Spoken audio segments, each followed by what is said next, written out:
opinions expressed in this show are solely the opinions of the speaker and do not reflect the opinion of RFR or any affiliates. Radio Free Radio. Radio Free Radio. Radio Free Radio.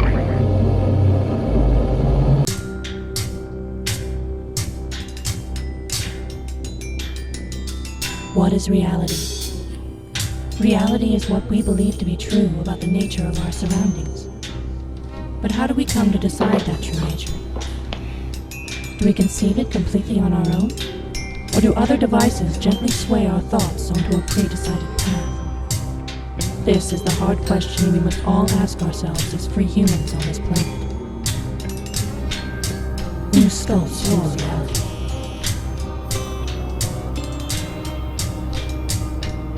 Reality.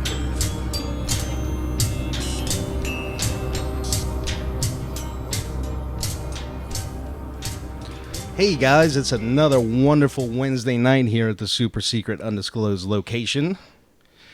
It's time for your reality brief. We got a pretty good show lined up for you tonight. We got a special guest. You've heard us talk about the Secret Space Program. We've even talked about her on the show. It's Ileana, and she was in the ICC, among other things, in the SSP for about 60 years was her total time. So I'll go ahead and bring her in for you guys. And just say, look at me, I can do all the fancy stuff. Hello. Thanks for joining us on the show tonight. How's it going? Oh, pretty good. Thank you. It's good to be here. Awesome. Thanks for coming on. Thank you. I'm still trying to get you. Hey, look at that.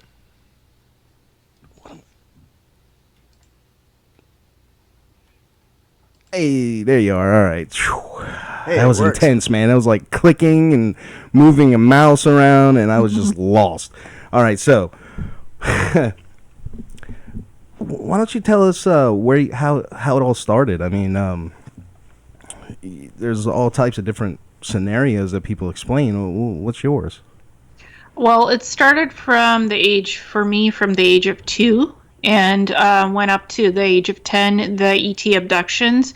I was abducted by 2 various reptilian species, one Sharab invictus, which was a yellowish reptilian, about 12 feet tall. The other one was Black Drowso, was 14 feet tall, and that one was involved with the Armada, reptilian Drowso Armada.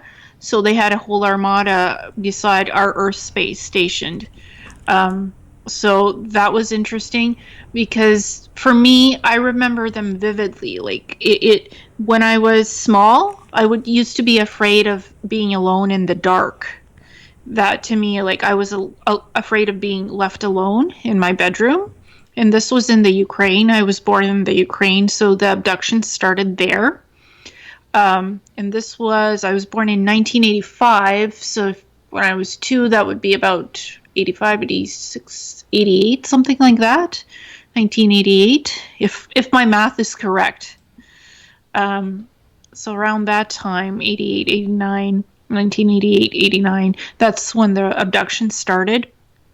And they would used to take me, these 2 reptilians, and they would put me in underground bases in Europe, near the Rostov area. That's not in Ukraine, but it's nearby. And they would do genetic experiments on me. Now was this a reptilian-only base, or were there humans involved in this too?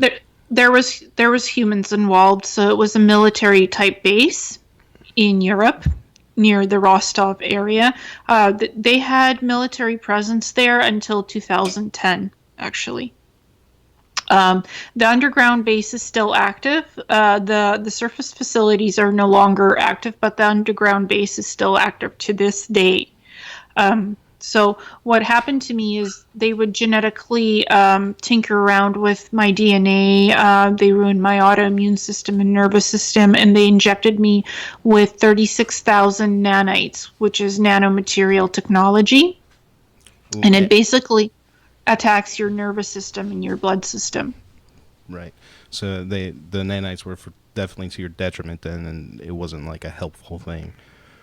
No, it was not a helpful thing. It was designed to ruin my health so I would die, but I didn't die. I survived, and I went on to live. But I have all kinds of medical conditions which are hard to explain because of these nanites that were in my body, and it was 36,000 of them, and I just got rid of them in 2014.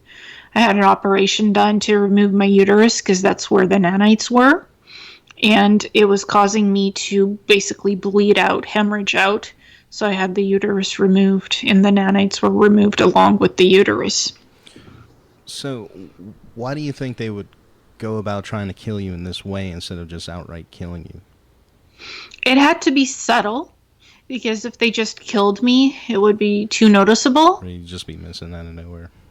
Yeah, if it was subtle. It was done on an energetic level as well with the nanite technology, because it's very smart technology. It's nanomaterial technology that enters your body, goes into your bloodstream, into your nervous system, into your autoimmune system, into your brain, and basically kills you slowly. It's a slow process. So, and it's, you can't, with our today's technology, you can't notice the nanites in the bloodstream or in the body. Our technology, like what we have today, you can't screen for these nanites because they're very small. They're less than microscopic. You can't see them with a microscope in the body. So they're untraceable, basically. So are you sure that when you had that procedure, they were all removed? I mean, with being so small, they didn't travel through your body at all? No, they were in my uterus, basically. And that's what was causing the bleed out. And after the uterus and the cervix were removed, I started feeling much better. The story doesn't end there. I also had Neuralink implants and ocular implants in my brain from the SSP programs. That was done later on to me, right. So I had other health issues because of that. So there's multiple things involved here. So now these reptilians, were they involved with the Draco Empire or Dark Fleet in any way? Do you know? Or was it a separate sect of reptilians? I think it was a separate sect of reptilians. Because the ones that are involved with the ICC, the Dark Fleet, they're hybrid reptilians. They're human hybrid reptilians. So they could shapeshift, but they look humanoid. These guys were not humanoid at all. So straight reptile. They were straight reptilians. There was also another guy involved. He was tall, had grayish, kind of black-red hair. His skin was very gray, and he was about 16 feet tall. He was a harvester race type of being.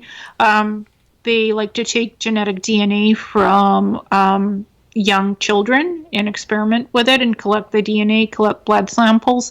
So what I remember when I was in these underground bases as a child, I remember kids being chained to the walls and screaming. So in this harvester race guy, he would just watch the children scream. So he was kind of an observer of all of this going on. He would lead the children into the base and the experiments would start. So I remember that as well. When you said you were in Russia, do you recall if, like you were working specifically, like did it look like it's, at face value that you were being held by government officials, but there were people like working under the false flag of the state, or? Well, it was the Soviet Union at that time, so I mostly remember the reptilians and the harvester humanoid-looking guy. I really didn't see anybody else in the base, but I know it was a human-run base because it had all that human technology. It had computers. It had all of that stuff.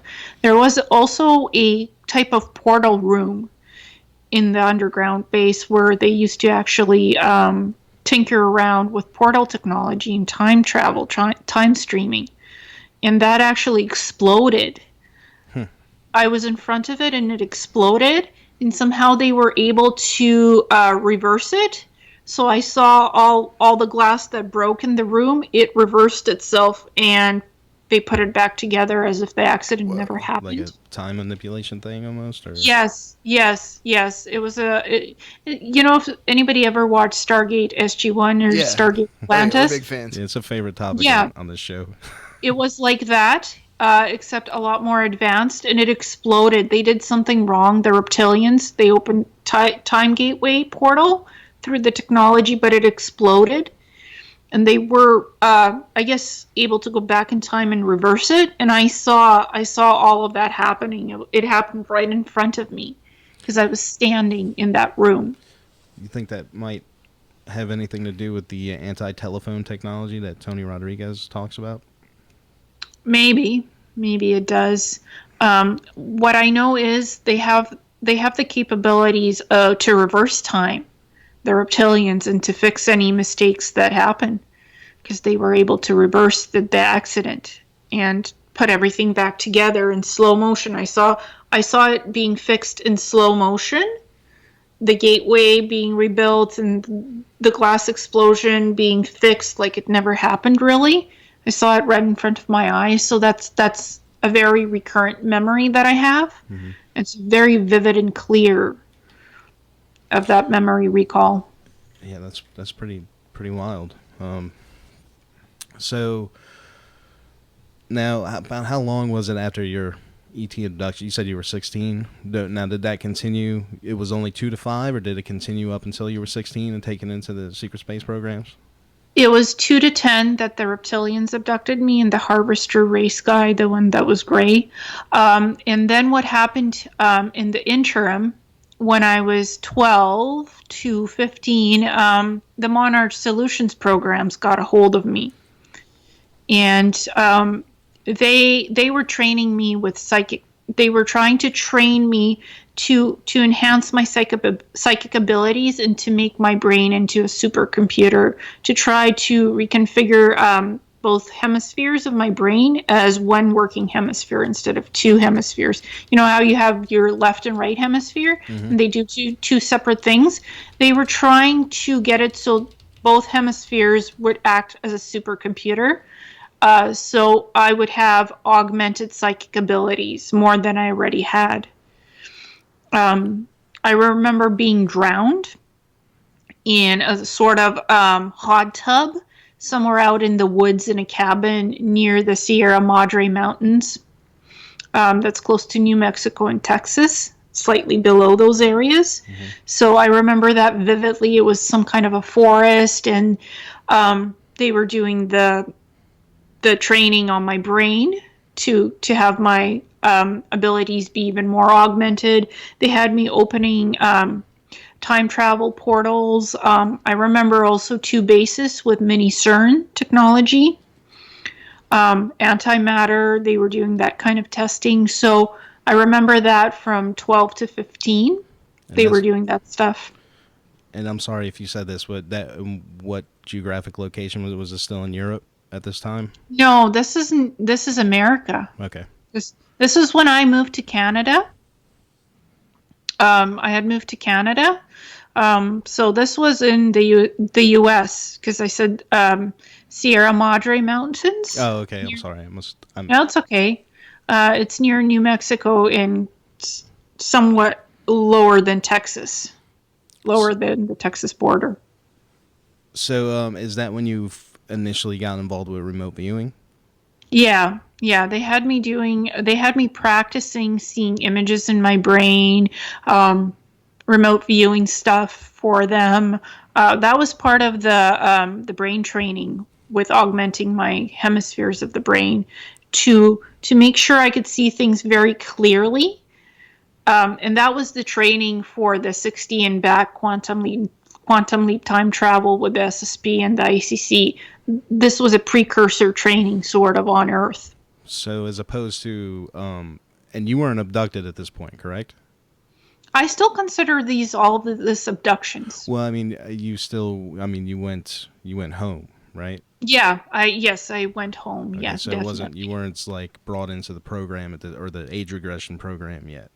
Not at that point, no. But it's still abduction. Right. No. Yeah. Now, what type of things did they have you remote viewing? Did anything stick out as like incredible or strange? They actually had me remote viewing various Stargate portals on the planet. They were very interested in how these Stargate portals work. So they had me looking for these locations, and these are natural made portals that open naturally. It's consistent with time sync, so it's contingent on certain time frames when these portals open. So they had me monitoring these portals and telling them where the locations are of the portals. That's what they had me remote viewing. Interesting. Okay, so you said that continued until you were 16. Now, did you have 15. what? 15. Yeah, Oh, I'm sorry, Dan. it's okay. I just wanted to ask, do you recall ever seeing any like technology that was used to increase one's ability to remote view?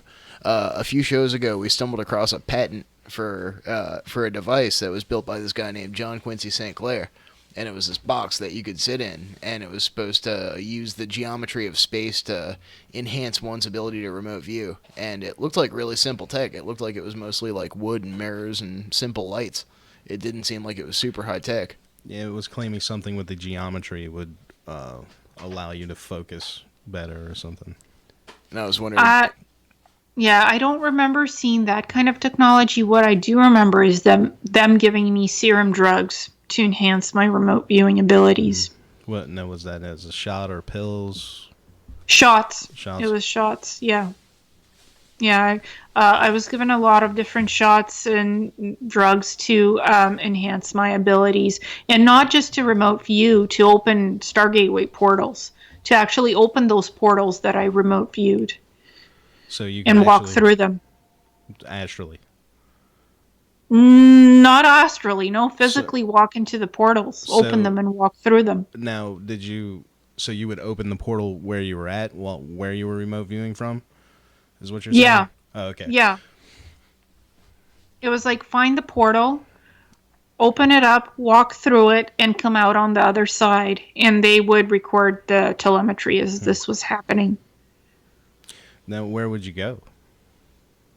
That I don't really remember. What I remember is walking through the tunnel portal and ending up somewhere on the other side on the planet, on Earth. Oh, okay. So you went somewhere else on Earth. Yeah, it was on Earth. And it was somewhere still out near the Madre Mountains, Sierra Madre Mountains. I remember forests. I remember warm terrain. And two bases. I remember two different bases. One was a secret weapons facility. The other was a sonar type of a base. So I was mainly kept in those two bases, and also out near that cabin in the woods. So what did it look like to walk through these portals? It looked like water, like kind of like blue energy, and it felt like it was like wavy, shimmering water. So Tunnel. kind of very much like the Stargate that everybody knows and loves from TV. Sort of, yeah, but a little bit more complex. Like I could feel the energy, like I could feel the electricity around it. So it was very shimmery, and it only like took a few minutes to walk through it. So you had to continuously walk, or it was like you stepped in and then it just took a few minutes? I had to walk. I had to actually walk through the tunnel, through the Stargate portal tunnel. Like I had to walk in it, and then in about 5 minutes I'd come out on the other side. So it wasn't instant like in Stargate. Mm-hmm. It took longer. Now, did they give you any type of warnings before you walked through about how to walk through or what to do? They did give me a warning to because it was a natural portal, energy portal that I opened up. They told me concentrate on the energy of the portal to sustain it, so you don't lose the portal, because then you'll disappear in the portal and you'll be stuck in nowhere. You won't be able to come back. So that was the warning. Yeah, that definitely wouldn't be fun. No, Yeah. I don't imagine there's a whole lot of air in subspace. No, I wouldn't be wanting to be stuck somewhere in dark matter or Right. in between dimensions or worlds, because you can end up anywhere. This was a natural made portal, like energetic natural portal made of energy. It wasn't like a Stargate Way portal that's opened with technology. So I had to maintain the sequence of the portal being open because it's just energy. Did it? It's just, Was it like straining, like a mental effort, like like when you're intending on something? yeah, it's like you had to keep the visual and the mental intent going to keep the portal going. So there's visualization involved, and you have to keep the energy flowing and going while you're walking through the portal itself, because you're the one that opens it up, and you're the one that has to maintain the portal for it to work. So do you feel like this is something that they couldn't do themselves? This is why they were experimenting on you, or could they readily do this themselves? You have to have a lot of psychic ability and even be an empath and an intuitive to do it, to do that type of stuff. So they were looking for specific children or teenagers who could do that, and taking them into the Monarch Solutions programs and having them do that and actually recording how you do it. They had video telemetry and audio recording us how we did it to try to figure out how it works so they can copy it and reproduce it technologically. Okay, so now you went into Monarch, you were doing the remote viewing, and then at 15, what happens next? I was returned home, and then I had a 1 year of reprieve. And then I was taken into the ICC SSP. So I was taken off world. How did that come to be? Do you remember when they got you? The abduction experience? What happened after that? Can you? I remember ending up on the moon, in Lunar Operations Command. I remember that, and it wasn't a contract, and it wasn't anything official. It was an abduction scenario for 60 years of being an asset. That's what it was. Do you remember how you got to the moon? Was it a portal? Yeah. Was it a ship? I believe it was a portal that teleported me there while I was sleeping. So you just kind of woke up and was there?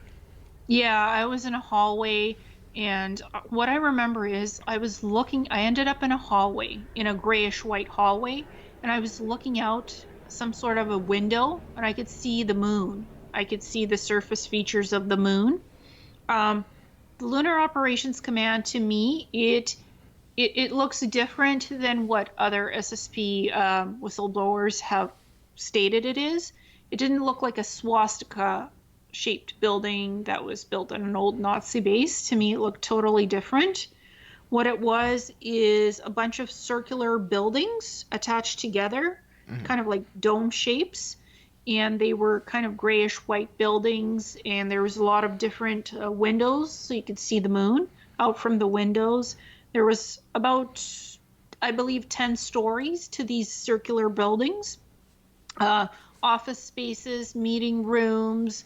They also had a cordoned off area where there was gardens for recreational purposes, where people could go and sit and just enjoy being out. It felt like nature because there was a lot of plants and even like an atmosphere. It felt like you were outside. You knew you were in a building, but it felt like you were outside. There was these bio walls with plants and stuff and birds and water, like little fountains with water streaming down. I've got geographical locations of SSP and ICC bases on Moon and Mars for the audience there to check out. So this is the circular domes you were talking about, just so they could see that there. You would say this is a good approximation. This is from the inside secret space programs, bases, and living arrangements. Yeah. Did they have artificial gravity in those domes, or did he get to enjoy the lowered lunar gravity and, go bouncing around? No bouncing around, normal walking, so I think they do have artificial gravity. And when you're outside, actually, you have to wear an environmental suit with a breathing apparatus. Definitely, I wouldn't want to go outside on the moon without a spacesuit. I was thinking, though, if you're in one of the domes, it'd be kind of cool if they had the lesser gravity. I always thought, playing basketball in lunar gravity would be a lot of fun. No, they didn't have the lesser gravity. It was just normal gravity. Now, the inside, it didn't look like a old military base on the inside? It looked. No, it looked very sleek and modern, like what they build right now with glass buildings. These modern architectural structural things, it looked like that. So it didn't look like an old base to me. So you think that did you get to see the entire base, or was there maybe an area that you didn't get to see that might have been what these other people are describing, or did you really get a good look at all of it? I got a look at the various offices, business offices, and some of the meeting areas in the gardens. I didn't get to see all of the 10 levels of it because it is classified. There's restrictions where you can go and where you can't. So new recruits, new assets can't go beyond level 5. Okay. But what there also is underground facilities. There's the surface base with the 10 levels, and there's also like 40 other levels underground, built out underground, where the experimental labs are and the true military type stuff. I would bet that's kind of convenient if you build your lab in an old lunar lava tube. If the experiment goes wrong, you can just collapse the lava tube and be done with your problem. I wouldn't be surprised if they do that because there's a lot of various caverns on the moon as well. The moon itself is an artificial type, hollowed out, like a planetoid, and it has world engines actually. So it's not just a moon; it's an artificially created environment itself, the moon. Now, did you get to see any of that stuff? Because I'm assuming that whatever race built that probably isn't around anymore.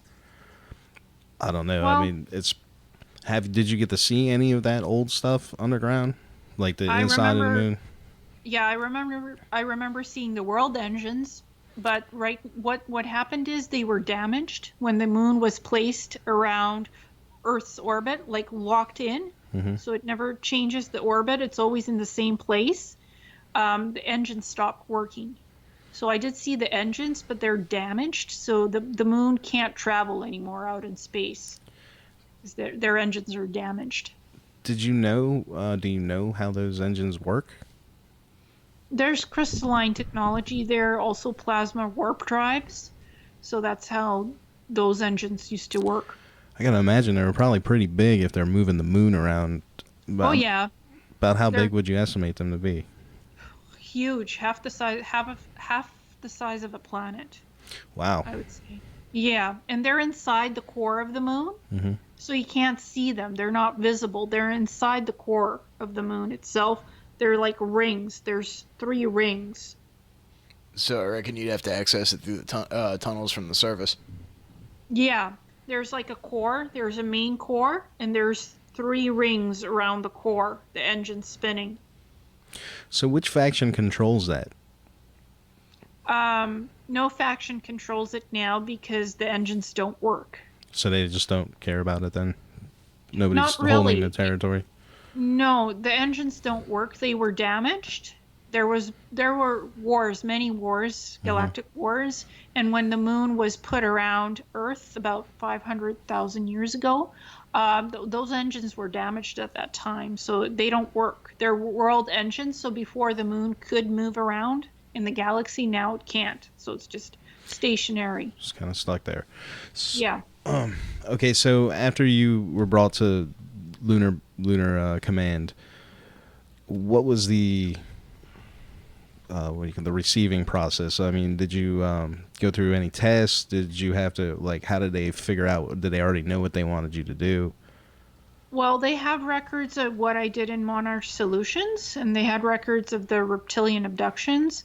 So what they did is psychic testing to test my abilities to see what I'm good at.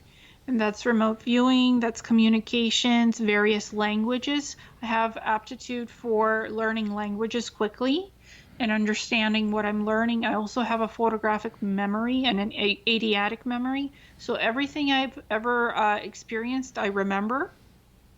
So that was one of the things that they liked a lot. So they're like, we'll put her in communications and encoding and decrypting information. Now, during this period, did you suffer anything that could be considered trauma-based mind control or anything to I that don't- nature? I didn't suffer anything like that. What I did suffer through was the Neuralink implants. They implanted those. They had put in ocular implants, which actually record video and audio in my eyes. They put Neuralink implants also in my head to track telemetry where I would teleport on various missions. So they had these implants were Neuralink, so it's technology, and also it's implants that are etheric, partially etheric, so a combination of both. And those were implanted by the an ICC faction and also 3 types of different ET groups because they're complicated implants. Okay, so they had to have assistance from Yes. ET groups. Yes. Now, do you remember, like, maybe what, for lack of better words, what your first gig was as the interpreter? My Like, first gig, yeah, that gig was on Mars. What they did, they put me, they had me liaising with the 2 various Mars colonies that still live on Mars, the original Martians. They're kind of humanoid. Some of them are ant-like. There's reptilians. So what they had me do was infiltrate the various Mars factions of those colonists and liaise with them. It's like, hey, cultural exchange. You get to meet them. They get to meet you. You know, you're gonna help them out. Make sure they're living okay on the planet. Nothing bad happening to them. I was learning their languages and unknowingly passing back intel information about these colonists. right. So, what was their culture like there? The colonists. You said the original. Now, am I to guess that this is an original, that evolved on this planet, or was it just the first colonists of Mars? Some of them were original colonists that evolved there, and some of them were off-world colonists that came later. So, what was the culture like of the original Martians? It was very advanced. They had portal systems as well. They had trading cities, so they could get off-world and travel. And they had a lot of different trading cities on the planet, so they would trade with other species. What kind of stuff were they trading? Ships, technology, medicine, advanced technology, mostly, mainly. So what did these colonists do for food? Did they have, hydroponic labs or whatever? Yes. Yeah, they had agrodomes. So yeah. no Yeah. food replicator technology or anything like that. They had that too, but they were mainly the hydroponic and the agrodomes. They did have replicators as well, but they like to grow the food themselves, and they also had a very spiritual type of civilization. So they had pyramids, like healing centers that were pyramid shaped. So they just did hydroponics. Can you grow something in the soil of Mars, or is it just dead? Right now it's dead because it was damaged by radiation. They had a lot of nuclear blasts going on Mars, so it's scarred. Mm-hmm. But before, the soil was very rich, very healthy. It was plantable before on the surface.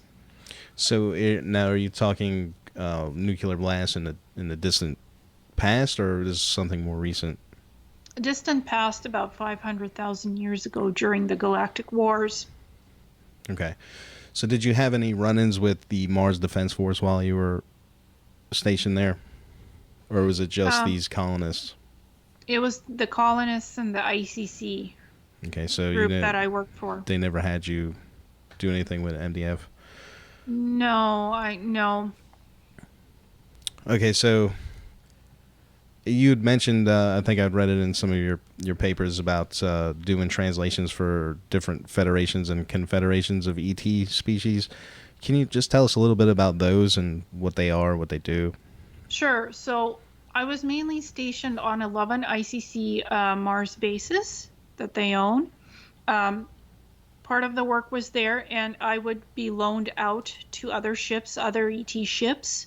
And what I needed to do was take notes what these species were talking about, what were the meetings, and my implants would record all of that. But I also would take notes of the language, like specific letter for one word, how you make the words together, all that stuff. And that would need to be input into the ICC databases, interpreted, so we would understand their languages of what these ETs speak.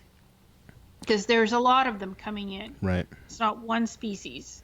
There's a lot of them. The ICC trades with many different species, humanoid ones and species that aren't so humanoid. So we wanted all of their languages into our database so we could understand them, what they're actually saying without having a translator implant in the brain. They actually wanted to know their languages and have it all in a database and have it understood. So they had me participating in the meetings. I couldn't say anything. It was not in a political role. It was just in an observer witness role, just sitting there and writing everything down, their language, their culture, what the structure is, where they come from, and putting that all into the ICC database through my implants. So what kind of stuff were they talking about? Trading, what their cultures are, what they wanted from us. Because Earth, they like the Earth humans. Our culture is rich. We have broad sense of emotions, which some of them don't understand, and it's interesting to them. So they wanted to learn about our culture as well, and the representatives that were there, the human representatives from the ICC and the SSP, they wanted stuff from the ETs as well, like trading stuff. So it was like an exchange. You give us this, we'll give you that. I would imagine the reptilians are just angry a lot. I guess it depends on which ones. I wouldn't say they're angry. They're manipulative and calculative. So they're always thinking 5 steps ahead in what they can get and what they want and how to get it. So it's really hard. Like that. Yeah, it's really hard to outsmart them because they have an agenda on top of an agenda going at all times. So you can't really mess with the reptilians. Well, yeah, and not too long ago, we had a gentleman who came on our show, and he claimed to be a reptilian, have the soul of a reptilian. Yeah, he said he was incarnated in a human body. He was a draconian walk-in. And he basically made the case, hey, not all of us are so bad. So I believe that. They're not all bad. No, I gotta imagine it would. I mean, I don't have any first-hand experience, but I gotta imagine these different ET races would just be like humans. I mean, you've got your whole spectrum of how they are. I mean, I guess it's possible that maybe one whole alien race could be a certain way. I just doesn't seem like it's very likely. They're not all the same way. They're very different. And one of the memories that I have that's very the memory leak that comes through, it's very vivid, is they had me, some of the ET species, they don't like humans coming into their meetings. They want whoever the human coming in, they want you to look like them, the humanoid type ETs. So what the ICC did to me, they temporarily changed my genetics to make me look like those ETs. Oh, wow. I had blue skin, white hair, like up to here, and black stripes here on my face. Wow. So which species is that, out of curiosity?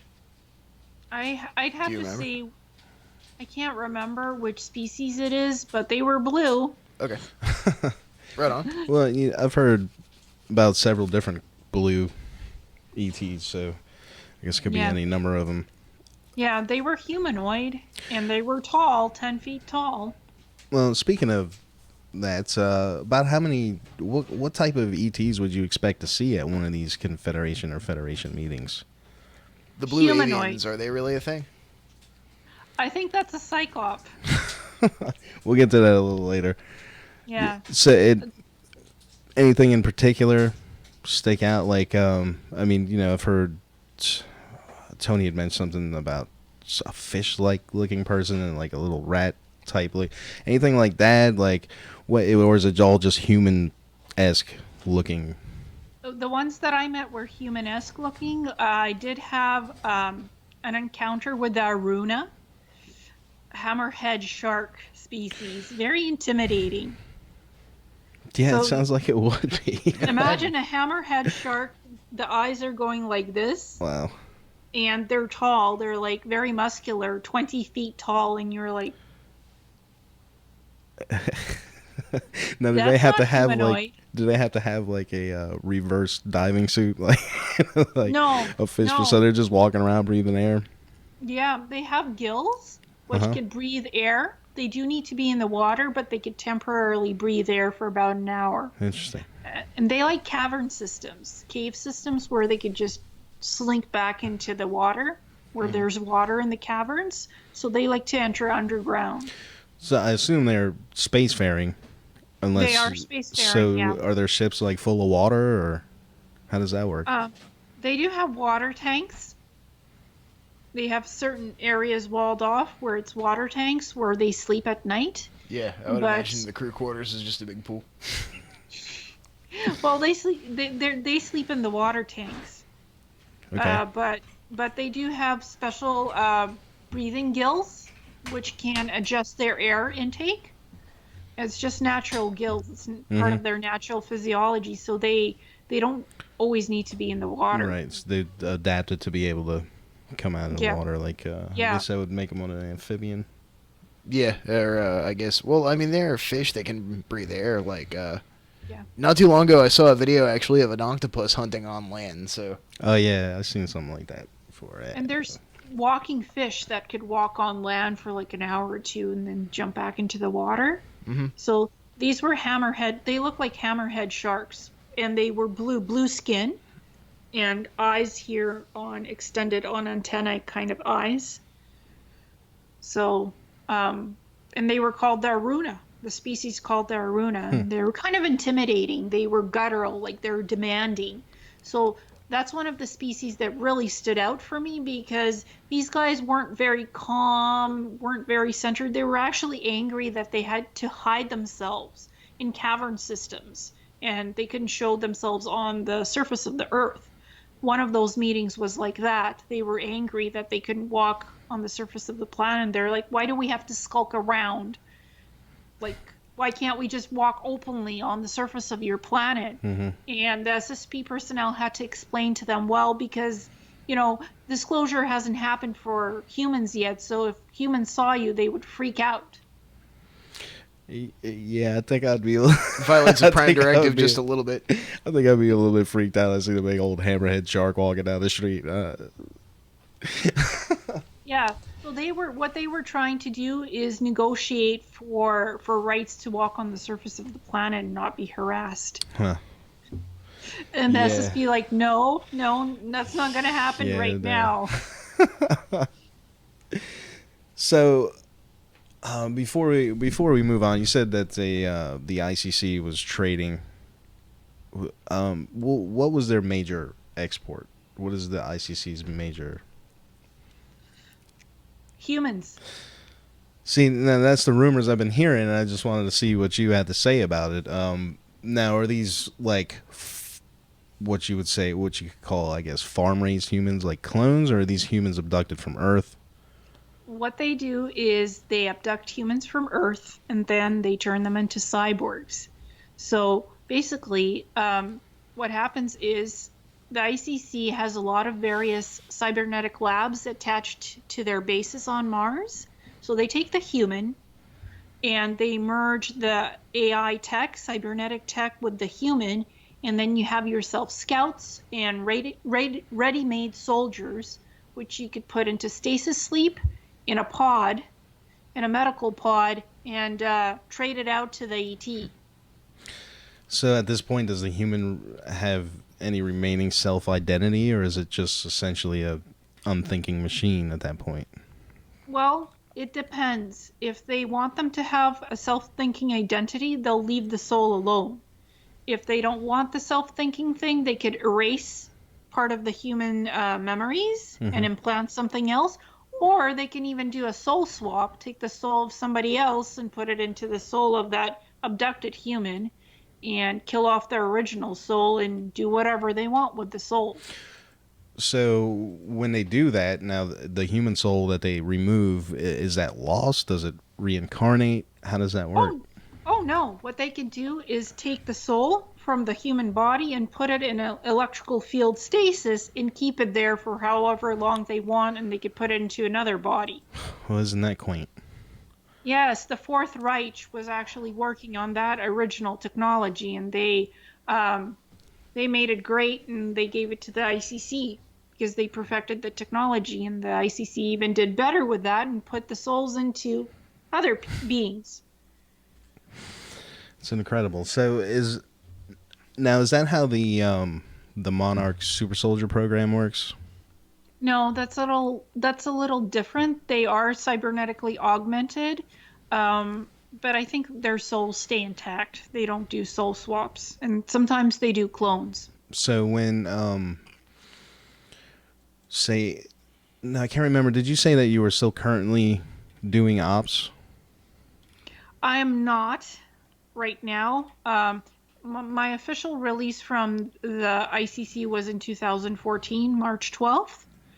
Now the 60 and back, it's quantum leap time travel. So the way it works is, it seems like I say 60 years, and it was 60 years on Mars and the moon and all of it combined together. Mm-hmm. But in Earth years, it could be like 11 years. And in their time travel program, it's 60. Okay. So I just wanted to explain how that works. I was officially released in 2014, and they abducted me after that a few times for whatever they needed to put me in missions. Currently, I've told them, I don't give you my permission to do anything with me, so don't come knocking on my door ever. So no now, thanks. Was this they abduct you physically, or was it like a consciousness thing? It could be either or. Sometimes they consciously take my soul out of my body and put me in another body, and sometimes it was physical abduction, straight on. Okay. Depends on what they wanted to do with me.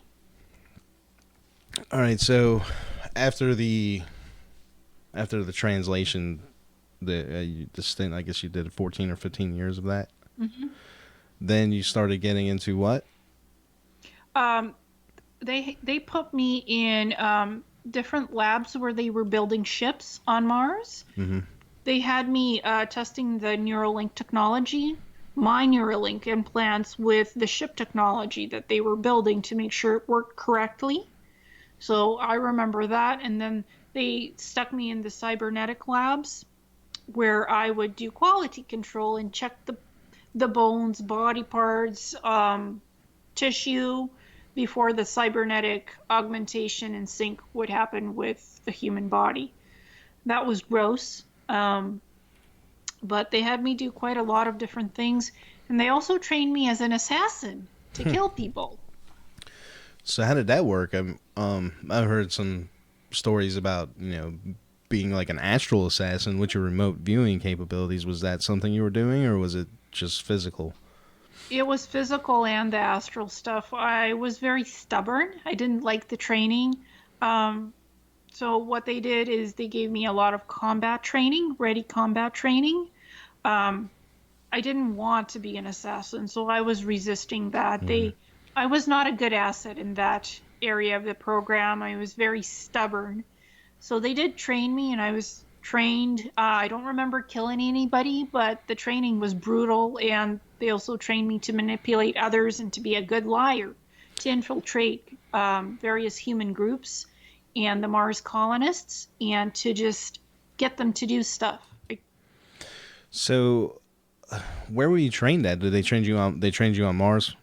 Mars, yeah, in the ICC bases. Did you ever get to travel anywhere else in the solar system or outside of the solar system during any of these missions? They took me on Pluto. They took me outside of the solar system. I actually saw some Dark Fleet cities. I don't remember which planet that is on. I know it's outside of the solar system. Okay, so, all right, we got... Now, you were building... ICC was building ships for Solar Warden and Dark Fleet, and also other ET races for trade? Yes, yeah. I remember in 2000 until 2011, ICC was re-outfitting the Solar Warden ships with new hyperdrive engines that had crystalline technology. Because the Solar Warden ships were old, they couldn't go beyond the speed of light. So the ICC were retrofitting those ships so they could go beyond the speed of light. What did those Solar Warden ships look like? The older models that were getting retrofitted. Some of the ships looked like fighter jet planes with anti-grav tech attached to them. And they were space worthy? Yeah, they were space worthy. Just imagine if, it's a jet, but it has anti-gravity engines and the plating on the hull of the jet is almost impenetrable. Well, what type of weaponry did they carry? Was it plasma weapons or was it bullets? Plasma. Plasma. So Solar Warden was definitely using plasma weapons. They had, at least in the ships you saw. Yeah, they had nukes as well. Oh, lovely. They had nukes and the plasma weapons. So were those like low yield nukes, or were they, like city busters? It depends. If it's a jet, then it's a low yield nuke. If it's a scouting ship with 20 or 40 crew, high yield nukes. Wow. You said they were refitting the drives on these things. Do they have point-to-point travel technology yet? Explain point to point. Like you disappear from one place and instantaneously reappear somewhere else. No, they didn't have that. That's why the drives were updated so they could do that. Now, did the ICC have anything like that? Yeah, the ICC has had it for almost 60 years now. They've had that tech. So now you said they also were building Dark Fleet vessels. Was that something they incorporated into those ships? Dark Fleet ships, yeah. They're huge. They're almost like Armada ships. Long ships. Have you ever watched Killjoys? That show? Yeah. Yeah, I think I watched some of it. Well, that program with the green goo, those agents, those huge ships. Okay, yeah. In Killjoys? I know what you're talking about. Like that, Dark Fleet. That's kind of disclosing Dark Fleet.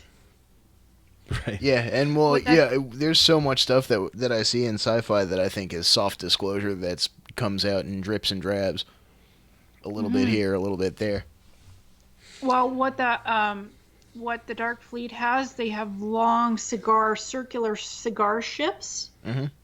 They have those as well, and they have like what looks like pumpkin-ish Star Wars, those types of ships. The Death Stars, like that. Spherical bodies. Yeah, and triangular, like long triangular. I've seen a TR-3B over Newport News a couple times, and there have been lots of reports of them around here. I mean, Newport News Shipbuilding is, for the most part, Northrop Grumman and General Dynamics and BAE Systems. So, I mean, those are, all known companies that have contributed to Darkfleet. Yeah, Lockheed Martin, Douglas, you name it, they've done it. I've seen the TR-3Bs hovering above my house consecutively since November of 2016. And I have a lot of pictures of it. Because what they do is they monitor the assets that they had. They like to monitor them and let them know, hey, we're still watching you. We're above your house. Mm-hmm. Yeah. I saw mine over 64, near 64 and J. Clyde in Newport News. Interstate over here, the interstate highway. Okay, so we are coming up on the break, though. So when we get back, I'd like to get a little bit into, I know we didn't really get to cover much of your story, which I'm sure could probably take hours and hours, but when we get back, I'd like to talk a little bit about when you first came out and the stuff that happened between you and Corey and your experience with the Blue Avians and all that stuff. That was interesting, Psychops. Yeah.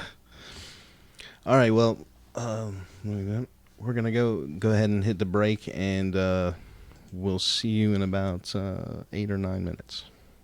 Alrighty. You can just stay on there, and we'll take care of the rest. Mm-hmm. Thank you. Where'd it go?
daughter of Saturn, virgin mother of virtue. Villainous animals will seek out and hurt you, distort you and twist you, and misrepresent you. Your elegant innocence has transformed you into a definite target of manipulations and greedy ravagings that blunder your purity, spoil your seed, shadow you under scrutiny, or hide you entirely from consensus reality. Veritas, one and only.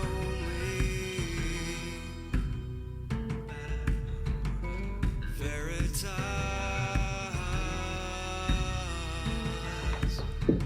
our own.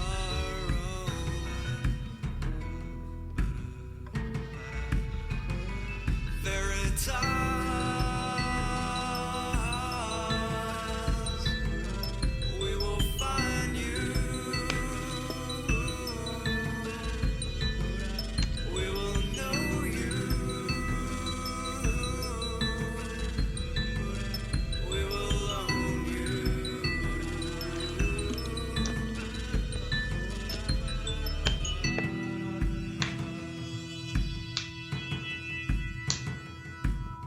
Seeking her endlessly, she's ever elusive.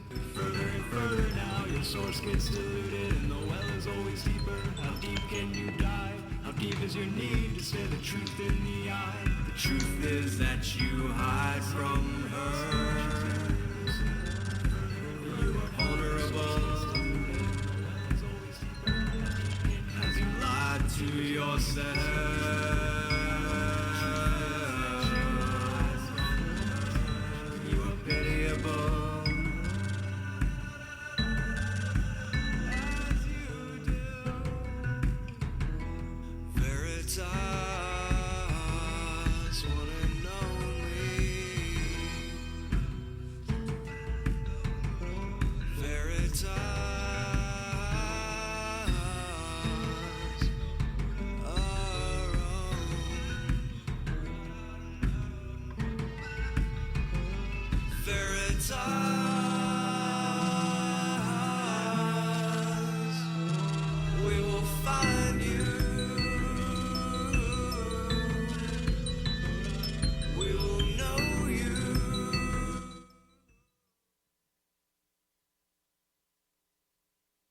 Hey guys, we're back. You know, if you like what you hear here and you want to support us, help us continue bringing you better and better quality shows, you can check out our Patreon at patreon.com/realitybrief. Radio Free Radio's also got one if you feel like contributing to the station. Check us out on Facebook, Twitter. Also, we got our own YouTube channel. Search for Reality Brief. We also got a group on Facebook. It's facebook.com/realitybriefnews. You should check it out. It's pretty great. Post a lot of stuff in there. A lot of interesting things. So, let me get this back up here. Now, we were talking with Ileana, and she's got a pretty interesting story about when she first came out, you know, with her secret space program story. Whoa, that's not good. And towards the end of the show, we will go ahead and open up the phone lines in case you guys got some questions you'd like to ask her or talk about certain points. So, Ileana, thanks for coming back. Mm-hmm. So, tell me about what happened when you first started going public with your story. Well, I came out in January 2015. I had my website Messages from a Star Traveler. Then I did my YouTube channel, Awakening Cosmic Reality Show, where I myself do some interviews with people, just do podcasts, tell my story. I archive everything that ever happened to me with the ET abductions, the ET contacts, the ICC SSP stuff, the 60 and back.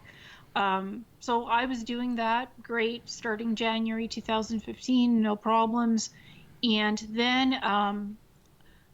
I did watch some Cosmic Disclosure with Corey Goode and David Wilcock. And, you know, I found it interesting, and some of the points did correlate what Corey talked about, the Mars bases, the ICC having bases on Mars, And I had actually done, I went to Google Mars using Google Earth, and I actually mapped out 11 different ICC Mars space coordinates that I remember where I was stationed on Mars, as well as 2 weapons facilities and 2 Mars colonies. I also mapped out locations on the moon, like Lunar Operations Command, Dark Fleet base there, ICC base on the moon, some labs, and some landing ports where they land and stuff and do mining as well. So those ports are there as well on the moon. And I decided to email Corey Goode with that information, with all of those mapped coordinates on Google Mars locations. I actually saved everything that I mapped from Google Earth, and I sent it to him, and I said, "Hi, Corey, could you, do you remember any of these bases? Can you corroborate any of these locations that I'm sending to you from Google Earth mapping?" And he responded back to me saying, "Hi, do I know you? I don't recall ever talking to you before." And he's like, "Who are you?" So I answered him, "My name is Ileana, blah, blah, blah." Gave him my personal information because he asked for it.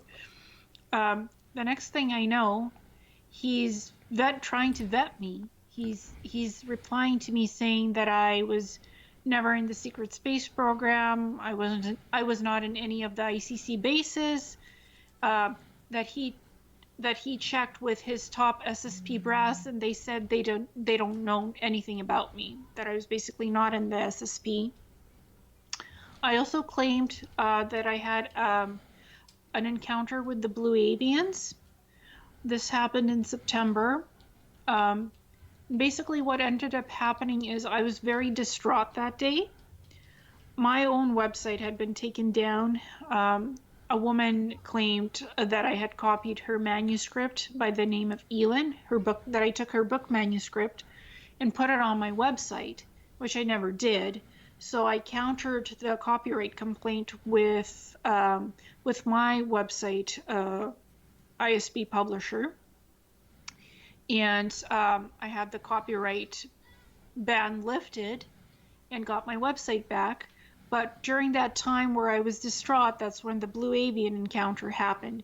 I was basically beamed up on a sphere, on a huge sphere, orbiting the Earth. It was a green beam. And I see this blue energy, shimmering energy. And I hear in my head psychically, "You need to steady your Rainbow Bridge body. You need to ground yourself and steady it, so the contact with the Blue Avian can happen. Otherwise, we can't make contact with you. We can't talk to you telepathically until you're grounded." So I grounded myself and, got in the energetic groove of being on the sphere. And this blue shimmering energy suddenly morphed into the Blue Avian.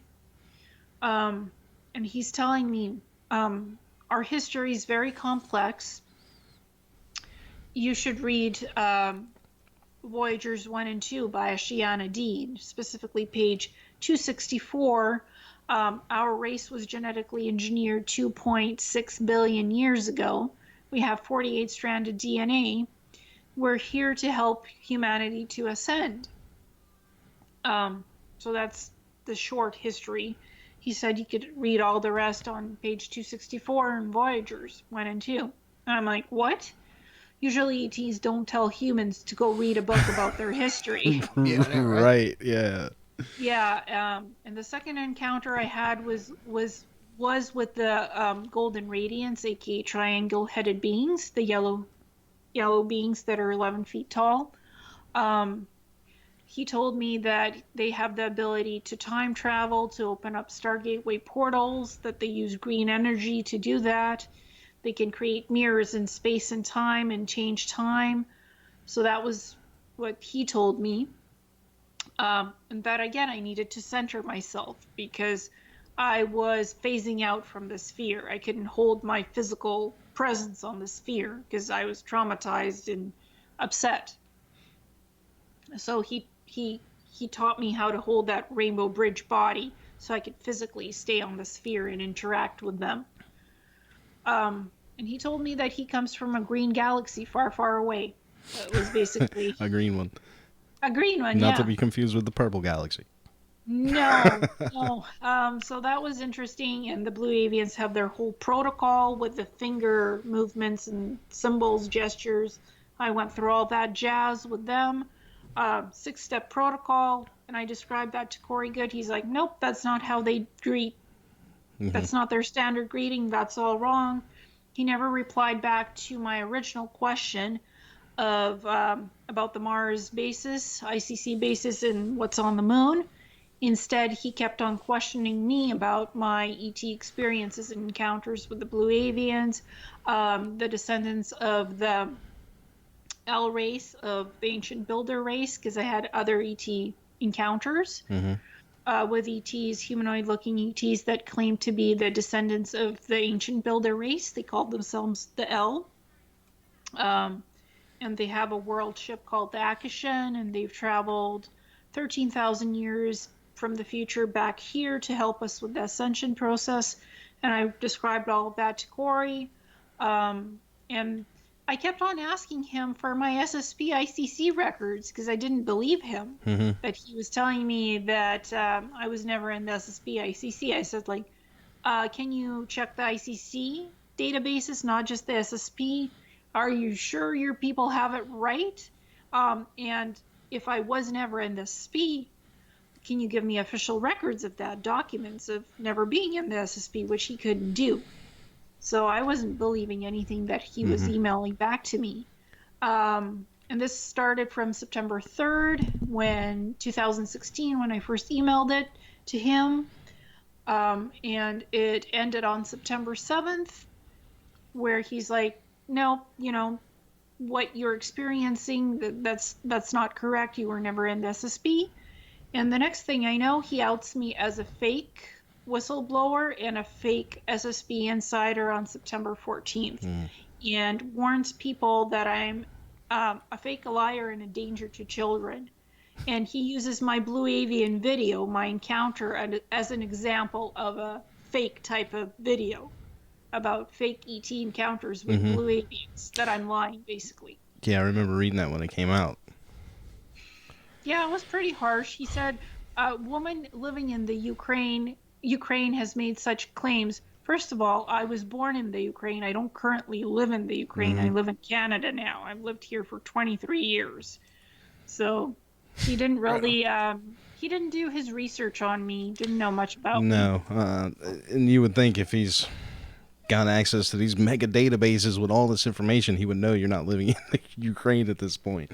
But the interesting thing is, now guys, I did read those emails, so I kind of got an idea of what's going on in there. And he did say that you were abducted as a child, and he tried to downplay to where no, it's just that. And then they came as a follow-up. The SSP came as a follow-up, as they typically do with my labs. I mean, to me, it's, I hate to say it like this, but who died and made him king? You know what I mean? Like, what gives him the right to there's no proof of any of this, right? What makes his story any more accurate than yours, and what gives him the ability to say whether or not someone else's story is credible? Now, on the Blue Avian point, you had mentioned earlier that you had thought it was a psyop. What made you come to this belief? Well, I know that various programs, the ICC, the Dark Fleet, they have the technology to make you think that you're experiencing anything, basically.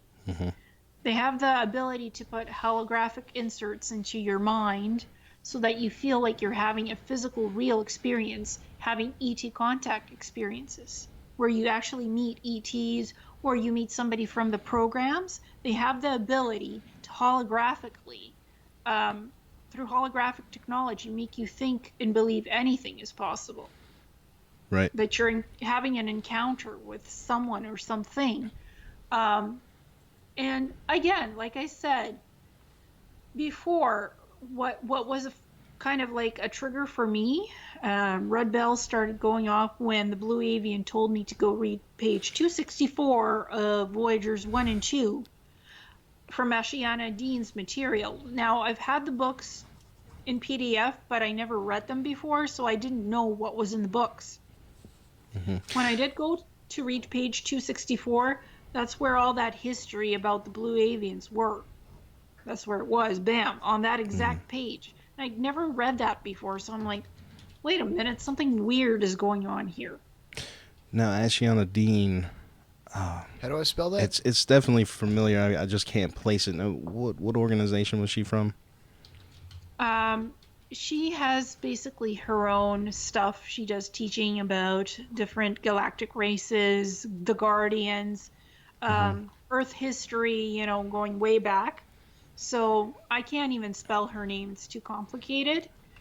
But I can send you the books later on. Right. Okay. I've definitely heard about it. I was just wondering if, what was it, the Galactic Federation of Light, if she was involved in any of that. I don't believe so, no. It's different. That name has definitely come up in my research. I just can't place it right now. Here, I think I found them. She was popular in the 1990s until 2000s. And she actually, in that Voyagers 1 book, she talks about beings having blue skin and type of feathers. She talks about the avians. She says beings with blue skin and feather-like that are avians. So that's in her book. So is she channeling? Is she saying she's channeling this? She's saying that she actually physically met the Guardians. Okay. And various different ET species, and she put all of that information in the books, in those 2 books, Voyagers 1 and 2, that the Guardians imparted to her. So I'm just wondering if, this whatever group is behind this op, this Blue Avian op, at least in your case, pointing you to her book, does that mean that they're doing the same thing to her and that's where she's getting all this information from? I can't speculate. I don't know. I've never met Ileana Yeah, Dean. I don't know either. And I'm not even familiar with her body of work right now, so I couldn't... Well, after that experience with the Blue Avians, which I still think to this day is a psychop, I actually started reading the books, and they're complicated. It's a lot of history, going back to the wars, going back to all those different species and stuff. It actually really talks about all of that in detail and provides some interesting information. And she talks about the holographic inserts in the book that they can make you think anything is possible. So I'm like, I think these, either the ET groups, possibly the reptilians, because they've been involved in my life since I was 2, and also in the programs, the humanoid reptilian hybrids, they were in the programs too. I think they could be either responsible for it, or one of the SSP groups could be responsible for the psychop. Now, do you think that the Blue Avians in general are a real thing, or you think it's just all, make-believe for the psyop? There could be a race of blue beings that might be avian, but what interest would they have in giving a message to humanity through a human representative? I don't think that's true. So, without making any accusations here, do you think that Corey Goode is aware that this is going on, or is it you think that he thinks he's actually in contact with Blue Avians, or? I think he's aware about the SSP stuff, that he was in the program, that he experienced what he experienced with the SSP. I think the Blue Avian stuff and the Inner Earth groups with the Anshar, that could be holographic manipulation, psychop.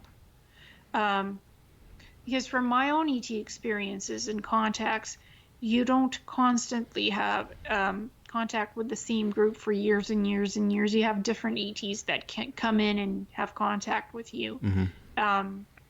It's not a constant stream of the same ET group.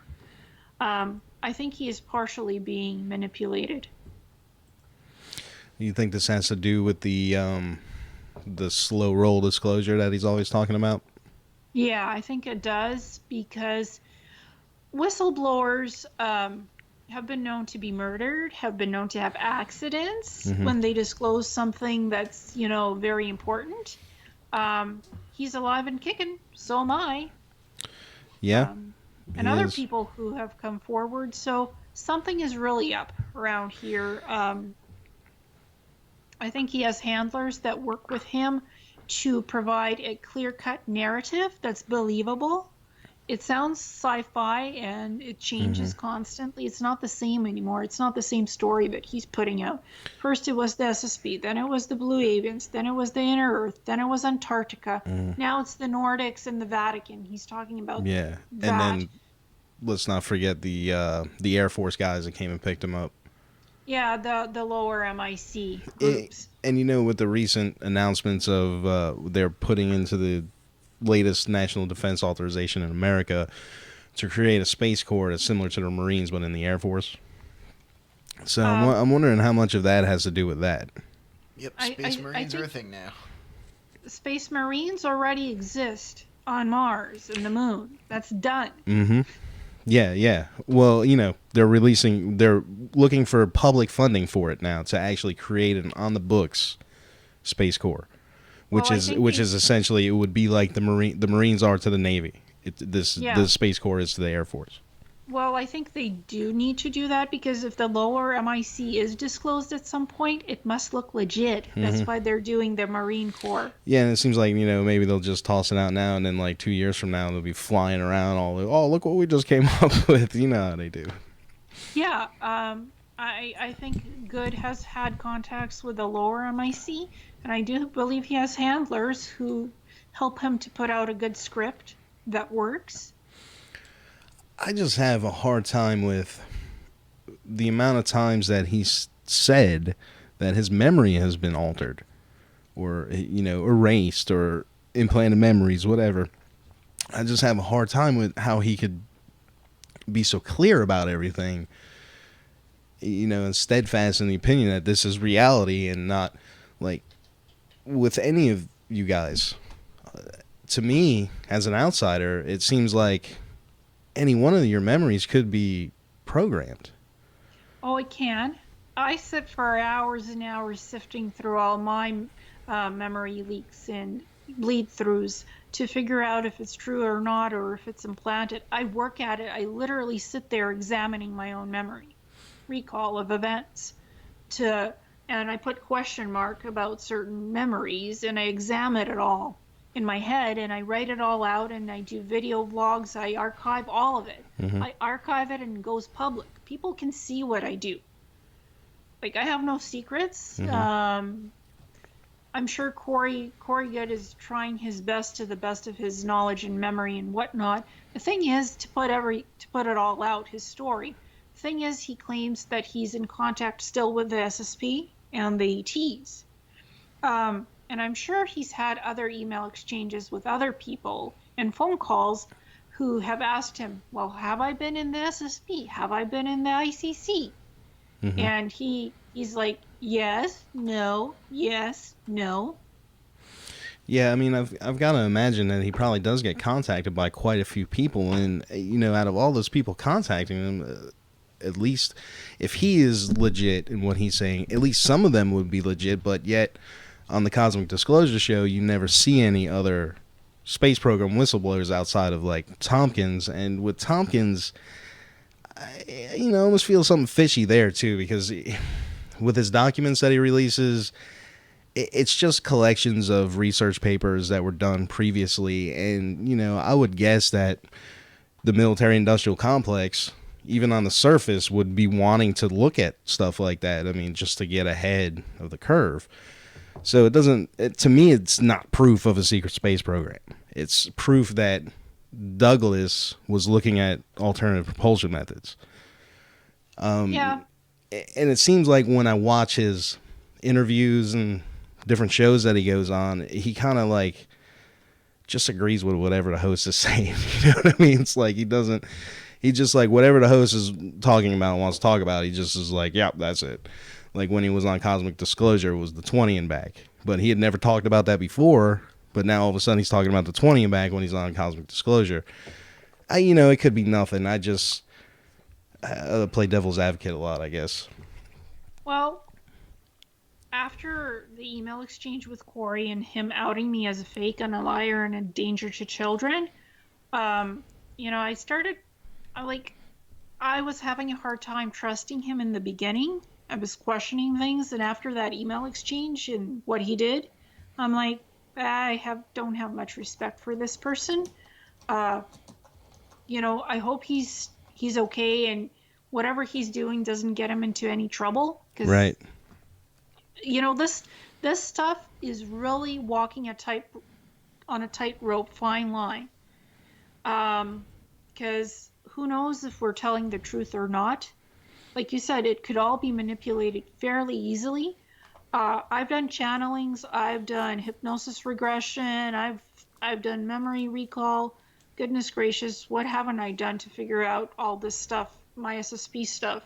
And I've publicly chronicled it all. So it's out there. Anybody can see it. I don't care if you believe me or not. I'm just sharing bits and pieces of what happened to me, of my life archive. Right. That's all I'm doing. Hey, there's nothing wrong with that. And I don't know. I feel like there's no reason for him to be going around saying stuff like that. I mean, he hasn't presented himself. He climbed up in the throne without actually having the papers behind it. You know what I mean? Yeah. It's like his word is bond. Whatever he says is what's legit. And I just have a real hard time with that. Me too. It's a huge concern for me how he's interacting with people behind the scenes in those emails and phone calls. Goodness knows what he's telling people, and where does he have the authority to do that? Who has given him that authority to vet people? And he vetted me without my permission. I never asked him to vet me. I just emailed him about the basis. I never said, hey, Corey, can you prove or disprove that I was in the SPICC? I didn't ask him to do it. Right. Well, He just did it on his own. I would think that since he's become such a huge voice in the disclosure movement, that perhaps that could be steered from the shadows by one of these agencies like ICC or Kruger or whoever.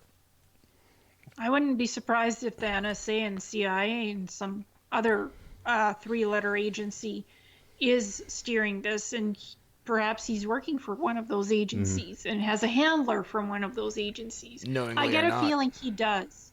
I have a feeling he does, just intuitively.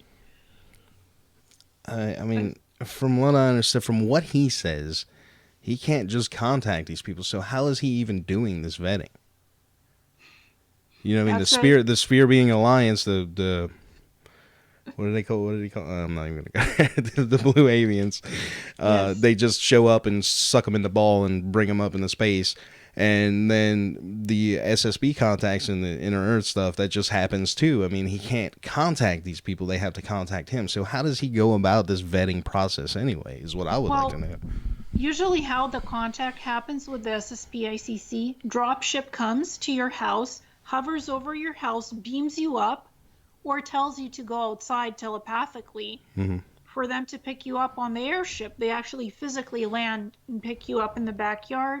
For me, they actually just beam me up from my bedroom, so there's no physical signs on the ground of anything. They don't want it to be seen. They just beam me up. Right. I've seen the ships hovering over my house. I've taken photos, the triangular TR-3Ws and other more advanced craft. I've seen it over my house, floating above my house. It usually happens from 2 to 4 in the morning. They won't do it in plain old broad daylight. They like to do it at night. Makes sense. Yeah, they obviously don't want to be seen, otherwise they would. No. I saw when I saw the TR-3B that I saw, it was at night. Yes, the criteria, it has to be dark. All the neighbors have to be in their beds sleeping at night. And if you're living with roommates, those roommates need to be sleeping as well. Those are their criteria for picking people up at night. So that's how they pick him up as well, in their scout ships, the drop ships. Yeah, so it's not like you can just pick up your phone and call up your local ICC chapter and or Solar Warden or the Alliance or whatever. Be like, come scoop me up, dog. I'm in the backyard. It's not happening like that. I mean, But if you guys are listening right now, Well, and something else that Corey did say in his emails is that he had vetted 4 other people. Mm-hmm. That he was emailing one of the people to let them know that they were in the SSP. That's what he mentioned in the emails. Yeah, he did say one of them was legit, but how come we haven't heard from this person? well, We haven't. And, according to what he was saying on the show, and look, don't get me wrong, I'm not trying to go on a Corey hating rampage. I'm just trying to get to the bottom of this here. I mean, as far as I know, I have no involvement with any of this, and I just would like to try and figure out what the hell is going on here. I mean, because lately, it's just been off the charts with fighting. I mean, and suspiciousness. Like, acting so suspicious, like doing weird, strange things, and the whole the cult-like aspect of what's going on behind that. I'm sorry, go ahead. Yeah, one interesting point is last week, because I actually saw the Dark Journalist 3-part stuff with Bill Ryan. Mm-hmm. And when Bill Ryan said that Corey Goode was not a legit IT guy, I had a hard time with that. I think Corey is a legit IT guy who used to work for many companies. So I actually went and looked at his LinkedIn resume. And this was interesting. It really surprised me. I saw that he worked for AmerisourceBergen, which is a pharmaceutical company, that he worked with them in the IT department, and that he had 2 different commendations from that company for his work ethic.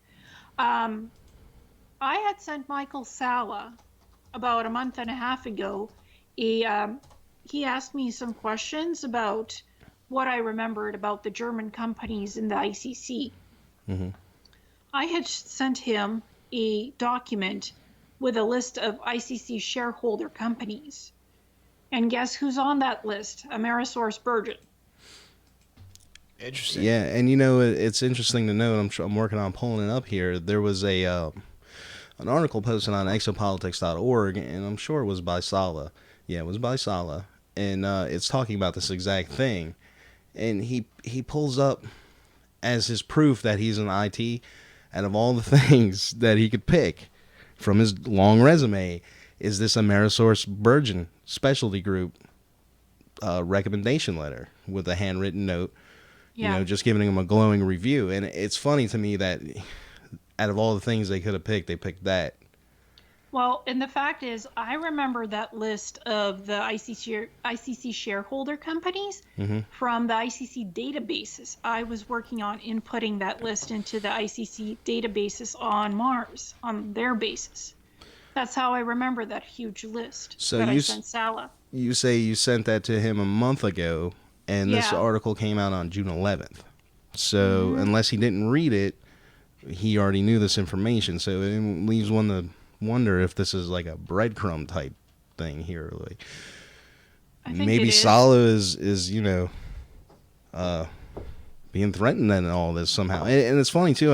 We were talking the other night about Or maybe he's got an agenda of his own. talking the other night about Gaia TV and how when I was watching it and I was watching these different shows, whenever the topic of the secret space program would come up, everybody would be like almost like scared to say anything because it might contradict Corey Goode or something like that, because he's on the same channel. So I'm wondering if there is something sinister behind this. Are these people like Micah Sala and the rest of them being coerced in some way? And I don't think they're coerced. I think they've gone way too deep reporting on Corey. They can't go back on it anymore. They just can't go back because they're way in too deep with the Corey camp. Yeah, I mean, I gotta imagine if Corey Goode got exposed to be a fraud or something like that, that it would probably wreck David Wilcock because he's put so much stock into him and his story. Whistleblowers come and go. Representatives come and go every 10 years. It's somebody else that's new. That's what I've learned from this community. like what happened to Alex Collier. He was reporting on all this for 20 years and then he disappeared. So he was reporting on the Andromedans, on the Andromeda Council. Then he disappeared. Then somebody else came in and started talking about the Andromeda Council. Every 10 years, there's a new person on the scene who comes in and claims something new and sensational. The SSP stuff is not so new and it's not so sensational. As Michael Ralph talked about it, he claimed he was on Mars. Andrew Basiago, Randy Kramer, and a few others. So it's not a new concept. It's been around. The Blue Avians have been around. It's in Ashiana Dean's book. It's in another woman's book. It's been around since the 1990s. And when Corey Goode talks about Lunar Operations Command, that it being a swastika, an old German base that was first built out, and then the LOC built on more on that base, that actually comes from a movie called Iron Sky. Yeah. Yeah. We were actually trying to get the director of that to come on the show. I don't think he wants to do that. Well, actually, when I was looking for images of Lunar Operations Command about the circular building, I coincidence or not, I stumbled on Iron Sky, and I'm like, oh, that's a German swastika old base that Corey Goode claims is now the LOC. That's not how I remembered it. Well, and the other thing about that is there was that building in California that was a swastika, and I think they've changed it now. Yeah, it was an old Marine barrack. Yeah, it was an old Marine barrack, and it looked like a swastika. I am going to open up the phone lines now. If anybody listening wants to call in with a question for Ileana or comments, that number is 757-525-3276. You can see it right up there on the screen. And give us a call. I will say one thing, try to keep it on topic, and please be nice. I will hang up on your ass. Okay, so where were we now? I just lost myself with all that. Oh, yeah, the swastika building. Yeah, he had said that, from what I remember from watching the Cosmic Disclosure show, I have watched all of those episodes. I've subjected myself. Well, I can't say that. I probably slept through about a quarter of it. But, yeah, he was saying that it was constantly being added onto, and it didn't no longer look like a swastika. And so in your description of the Lunar Command is those circular modules. And if I remember right, Tony, I don't think he got to see a good look of the outside of it. No, he was mostly inside. I got to see pretty well inside of it, and, through those opaque windows, I got to see the outside on the moon. I got to see the moon. And I think they put me around town on the moon too, and a few of those other bases, because I've mapped out certain locations on the moon and on Mars. And the funny thing is, what recently came out from Google Mars was an April Fool's joke with them having a base near the Aeolus Mensa region. And that's where I actually mapped out the Mars ICC Base 5 near that area. So topographical location is the same, except, yeah. Go ahead. No. Oh, I'm just that's amusing that they would do that, and I wonder if it's by design or not. Well, I think it's design. Yeah, disclosure. If I've learned anything about the way that these people running the world operate, is that they love dangling it in your face. They really do. So it wouldn't surprise me at all, not one bit. That number again, one more time, is 757-525-3276 if you're listening on the radio stream. And one question I've had for a long time is, let's say that, we always see all these movies about people, accidentally screwing around building a radio in the garage, and they end up accidentally contacting aliens with, an old radio hooked up to a speak and spell.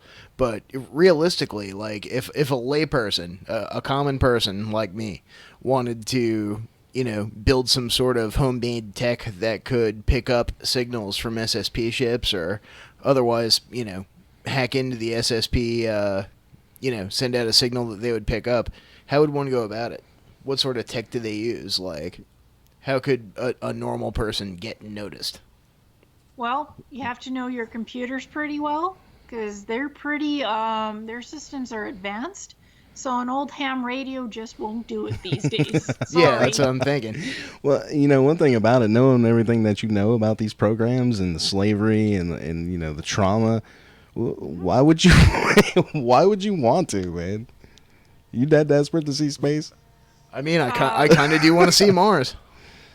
Yeah, Mars it would be is nice. cool. Mars is cool, and the tech they have. For me, one of the things that I liked was the tech. That's what did it for me. So that was one of the incentives that kept me going in those programs was the tech. Because it's that good. It's advanced, great tech. Yeah, I mean the stories I've heard, it definitely is. I'd love to see Ceres or Triton or any of these places, Titan, any of them. How do they communicate? What type of technology they obviously, like you said, they're not using the old ham radio.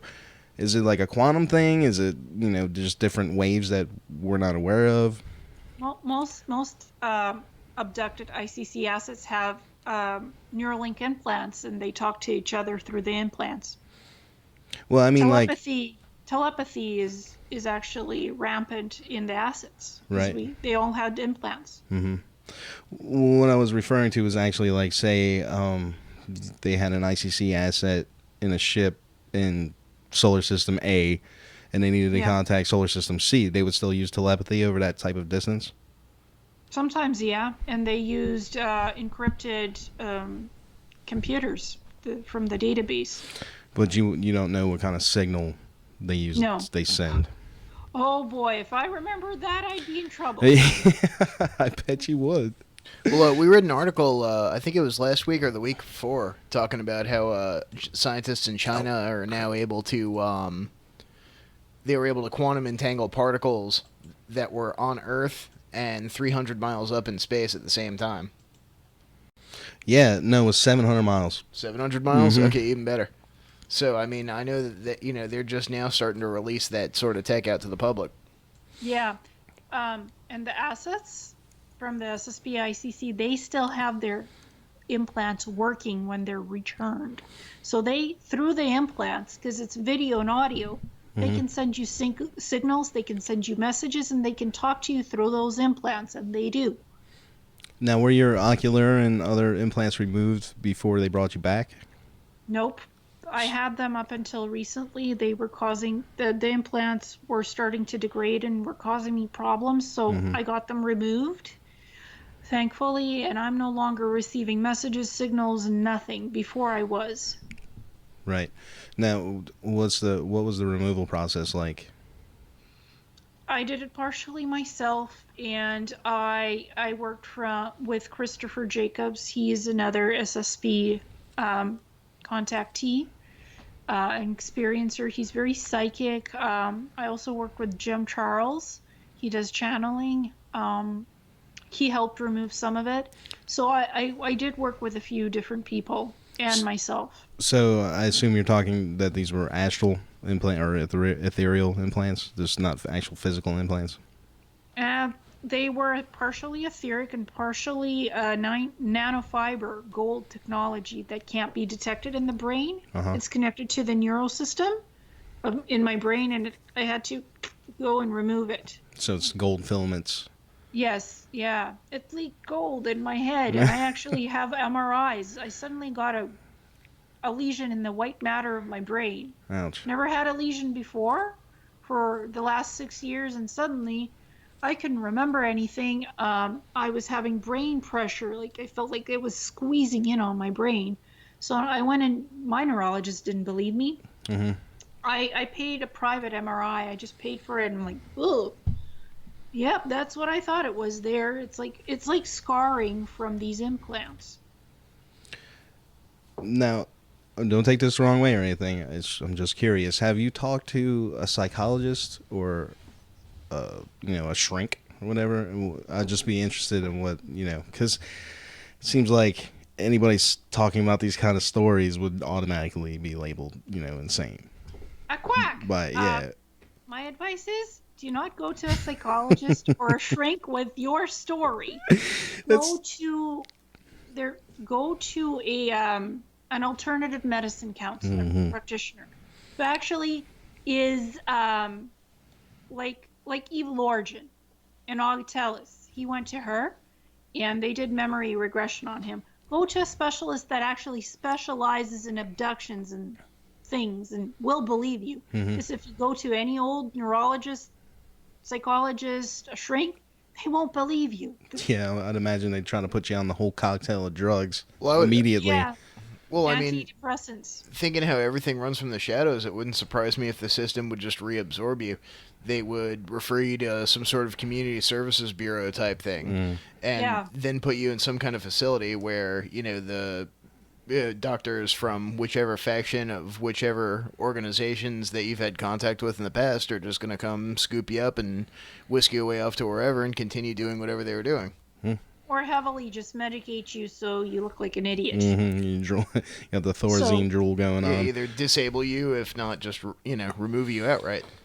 Yeah, I don't go to shrinks. I don't go to psychologists and mainstream medicine. Nope. I act like a normal, everyday, average Joe Blow. Well, you are, from what I can tell. I mean, you just got some incredible stories. I mean, Oh yeah, I've got the ET abductions, the ET contact experiences, the SSP, the ICC. What was us smoking when I came to this planet and incarnated on Earth? yeah. Why did I want all of these experiences? Yeah, There what did must you- be a reason. Is there anything else you can tell us about Monarch? They like to have assets who have psychic abilities. Monarch Solutions. It's all they choose people who are psychically well developed in the beginning, who are just born with it. Everybody has psychic ability to a certain degree, but if yours is better than somebody else's, they'll happily nab you. Sweet, they should come scoop me. There are times that I feel like I can't shut mine off.